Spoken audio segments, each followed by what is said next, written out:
Hello Libra, thank you for joining me for your monthly forecast for July.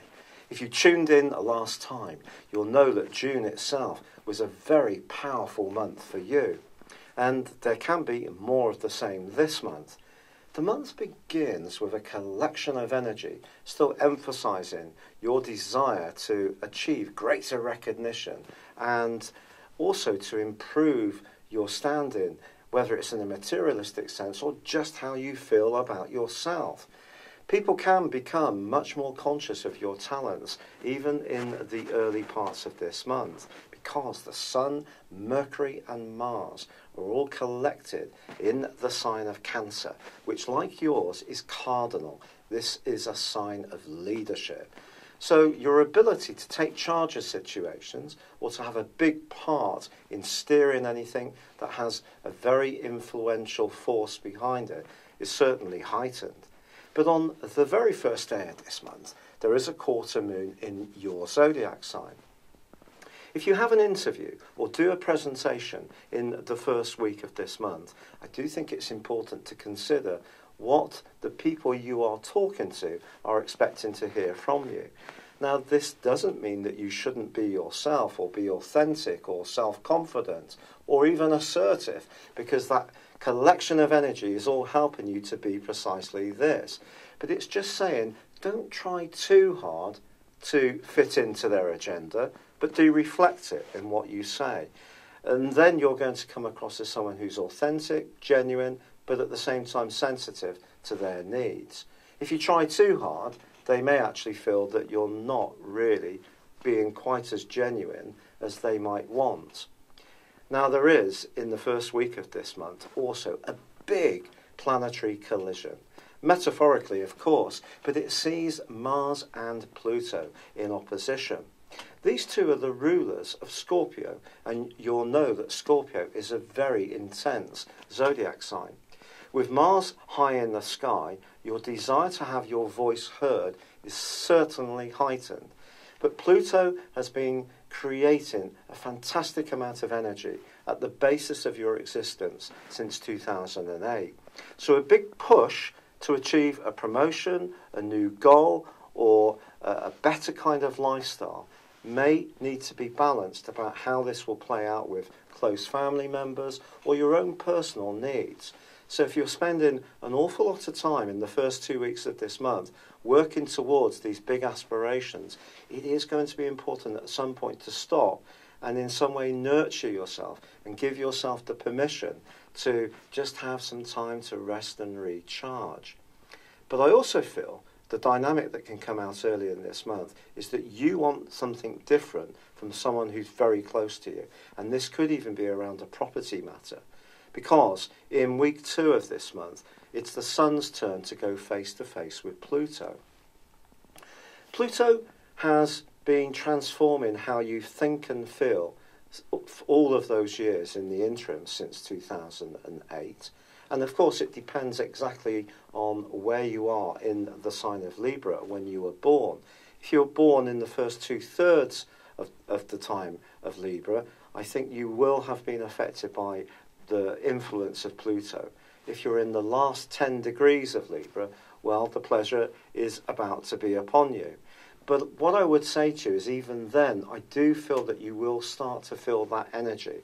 And of course, he had been in a right angle for broadly 3 years with the planet of restlessness, Uranus, in your sector of relationships.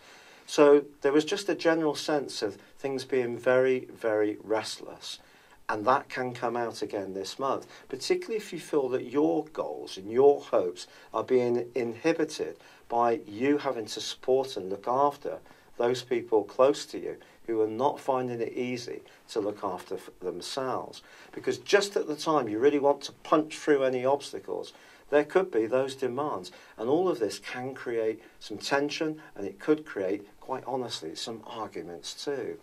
And part of the reason for this is that on the 9th there is a full moon, which is going to be embracing Pluto.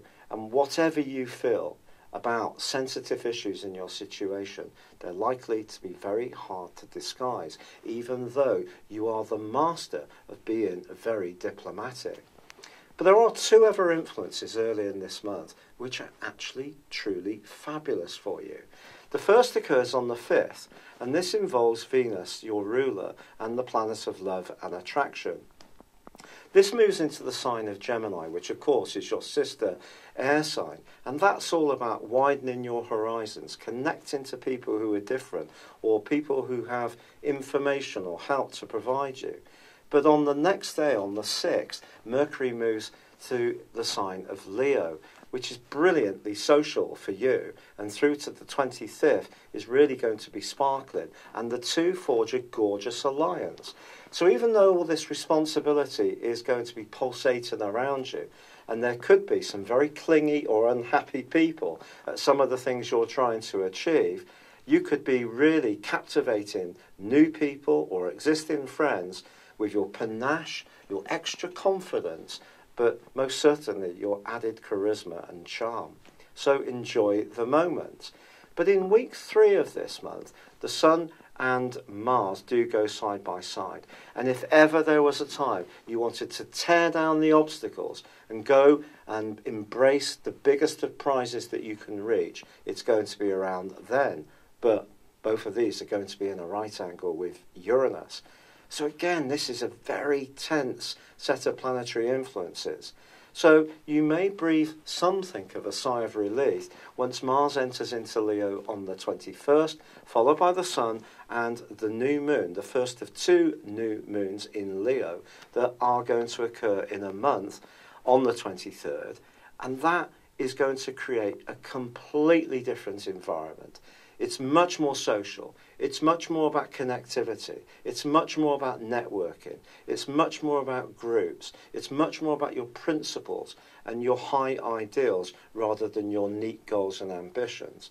So things can really chirp up in a very sensational way around those areas in the last phase of this month. However, I have to say that Venus is challenged by the stern energies of Saturn from the 22nd through to the 26th. And it could be that you're going to have a very important conversation then. And it's going to be perhaps with someone you're involved with romantically, or a friend, or someone that it can be a source of information, support, or wisdom. But that conversation can have a huge bearing on your thinking, because on the 26th, Mercury returns into Virgo, one of the 2 zodiac signs that it rules, and you are going to have a lot of food for thought on the back of his transit from then. But what I would say is that your future is really going to come very sharply into focus in the last phase of this month. It's exciting stuff, it's dramatic stuff, and this is not a month you're going to forget in a hurry. It's been a real pleasure being with you. Thank you for joining me. Good luck and goodbye for now.